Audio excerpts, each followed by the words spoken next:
Wellness সেন্টারের তথ্য অনুযায়ী আমাদের মস্তিষ্কের সবচেয়ে বেশি ক্ষতি হয় অপর্যাপ্ত ঘুমের কারণে। প্রাপ্তবয়স্কদের ক্ষেত্রে পর্যাপ্ত ঘুম বলতে 24 ঘন্টায় 7 থেকে 8 ঘন্টা ঘুমকে বোঝানো হয়। এক্ষেত্রে রাতে নিরবচ্ছিন্ন ঘুম সবচেয়ে বেশি কার্যকর।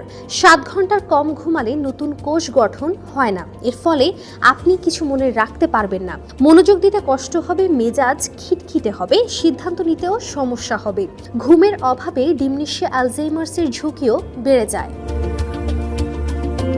সারা রাত না খেয়ে থাকার পর দিনে কাজ করার শক্তি আসে সকালের নাস্তা থেকে, কিন্তু আমরা অনেকেই সকালে তাড়াহুড়ো করতে গিয়ে নাস্তার মতো গুরুত্বপূর্ণ কাজটি এড়িয়ে যাই। এতে রক্তে শর্করার মাত্রা কমে যায়, যার প্রভাব পড়ে মস্তিষ্কে।